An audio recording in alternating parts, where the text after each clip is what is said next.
uma satisfação estar aqui na Universidade Federal do Amazonas, mais uma vez, né? Eu frequentemente tenho estado aqui nos 2 últimos anos, e participando de algumas atividades, projetos e atividades de programas de pós-graduação.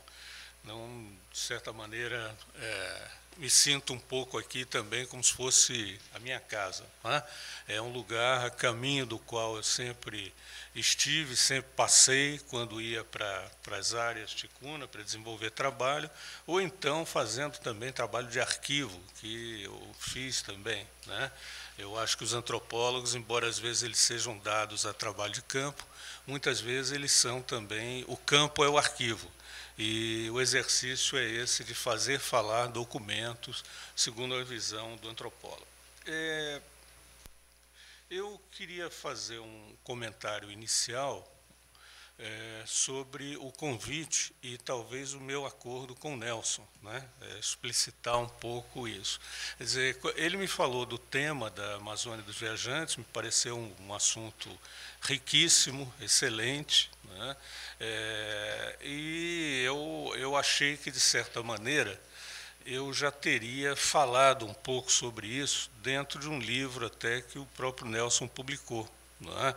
Aqui pelo FAM. Então, em 2008, né, eu fiz um trabalho que eu acho que ali dentro já aborda um pouco a ideia dos viajantes. Então, no sentido de procurar alguma coisa mais nova, nós fizemos uma sugestão. Eu disse, olha, eu posso falar, eu tenho um trabalho novo sobre Curtino Mendaju, que foi um etnógrafo que teve entre os ticunas e mais 40 povos indígenas no Brasil. Foi o maior etnólogo brasileiro na primeira metade do século. E eu posso, vamos dizer, porque ele queria fazer uma publicação com isso, como é um trabalho inédito, eu posso reservar a publicação. Mas eu gostaria mesmo, se for uma apresentação pública, de usar imagens, né? Porque eu tive um trabalho há pouco publicado nos Estados Unidos e esse trabalho acabou saindo sem as imagens. E eu acho que gostaria, ainda estou numa espécie de purgar a minha irritação, né? Eu ainda estou querendo conectar texto e imagem, e eu acho que para vocês talvez fosse mais interessante esse trabalho em termos das imagens. Os viajantes, eu acho que é importante a gente ter uma imagem assim não positivista da história, né? Como, claro, Nelson, Almir e Maria Helena também, que é antropóloga, mas também trabalha com temas históricos, têm certamente ensinado a vocês nas aulas e em outros contextos. Eu acho que é fundamental nós não termos essa ideia de uma história que se constrói a partir de objetos fixos, mas a história ela é alguma coisa extremamente radical.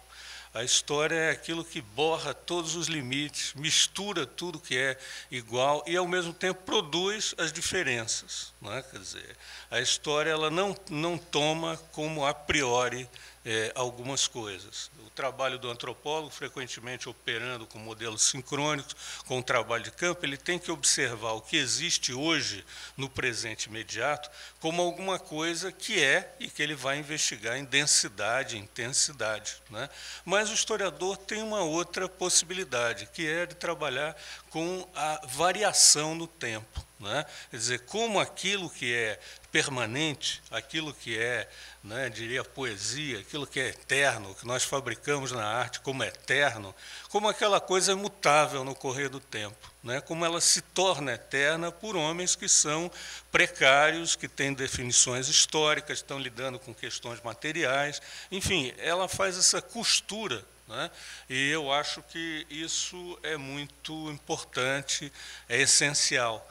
A história da Amazônia, né, eu digo isso no outro texto lá dentro, ela, para mim, ela não começa com os viajantes, né?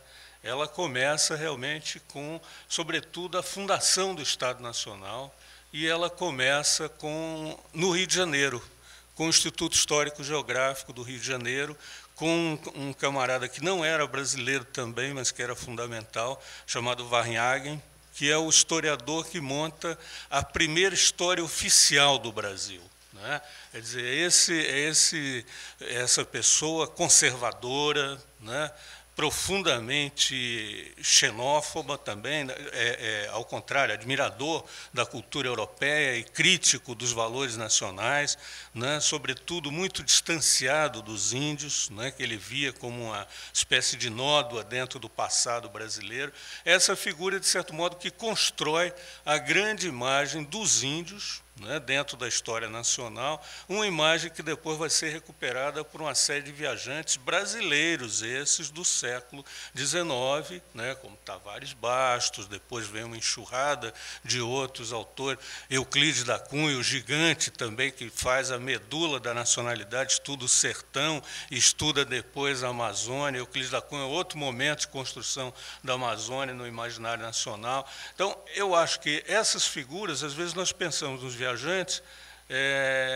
pensando um pouco nos viajantes europeus, né? E frequentemente foram esses viajantes nacionais que fizeram a construção dessas imagens dos índios e da Amazônia para nós hoje, né? Uma visão que eu procuro observar dentro desse texto é uma visão poética, rica, trágica, sem dúvida, mas extremamente incorreta, né? Quer dizer, dentro desses registros, os índios são primitivos, né? Os índios são populações pequenas, são populações já após o massacre colonial, com baixa capacidade de resistência à ocupação dos brancos. Elas já são inferiorizadas tecnologicamente de um modo muito marcado em relação aos colonizadores, o que não era bem o caso no século XVI, no momento da ocupação, né? Usa-se bestas, né? Tanto os exércitos europeus usam as bestas, quanto os indígenas usam arco e flecha e coisas que parecem as bestas, né? E, na verdade, a superioridade numérica de indígenas era muito grande, né? Então, a conquista desse país não foi alguma coisa como seria a conquista do século XIX, dos interiores, onde você tem espingardas confiáveis, onde você tem armas de capacidade letal em relação aos indígenas. Tecnologicamente, o século XVI ainda não é tão avançado perante essas populações, que em muitos casos eram mesmo bastante avançadas, né? Eu acho que isso se perdeu na memória, mas realmente livros, documentos, relatórios feitos por viajantes, que muitas vezes não produziram efeitos sociais diretos, tiveram depositados dentro de bibliotecas, dentro de arquivos, né? Não foram conhecidos, a não ser por muitos especialistas, assim, em círculos muito limitados, diziam exatamente o contrário em relação a isso, né? Quer dizer, algumas visões que informaram trabalhos importantes de antropólogos, arqueólogos sobre a Amazônia, recuperam os trabalhos do Eriarte, os trabalhos das duas viagens feitas da descida do Rio Amazonas, etc. E as descrições da região são efetivamente totalmente contrastantes com o século XIX. Elas são uma descrição não de uma terra sem ninguém, que é a terra do Tavares Bastos, dita, né? A imensa solidão que é a Amazônia, porque não existem pessoas lá dentro, é o domínio da floresta, a humanidade se apaga, né? Eu acho que realmente é o contrário, é o domínio em todo momento da cultura, é o domínio de uma outra cultura, a cultura dos Omagua, Cambeva, que dominavam os rios, dominavam as ilhas, né? Segundo essas descrições, dispunham de exércitos, dispunham de criatórios, né, de peixes, quer dizer, tinha uma sociedade bastante complexa e organizada lá dentro, né? Eu não entro muito no detalhe em relação a isso, mas no texto, né, eu acho que eu recomendo a vocês, até porque foi uma publicação, quando um livro às vezes é muito heterogêneo, às vezes a tendência do texto se perder é muito grande, porque as pessoas não procuram, a não ser que vão com uma direção muito especial. Mas eu acho que existe uma série de informações sobre até a própria composição arqueológica, pré-contato dessas populações, que indica já uma complexidade enorme das populações brasileiras. A ideia de primitividade, ela foi fabricada realmente durante o século XIX. Ela acabou virando uma unidade, né? Porque, nesse momento, ela se relacionava, primeiro, há um paradigma de conhecimento sobre essas populações, que era a história natural e, em cima da história natural, o evolucionismo, né, fazendo o traçado das situações mais simples até as mais complexas, quer dizer, dos primitivos até a Inglaterra, que era o máximo de civilização, né? Então, era esse o modelo. Os evolucionistas sempre pensaram segundo esse modelo. Os indígenas eram quase o ponto de passagem em relação à natureza, né? Se procurava, dentro dessas populações, os antropólogos físicos, né? E na época até se chamava como antropologia puramente, não era nem física, né?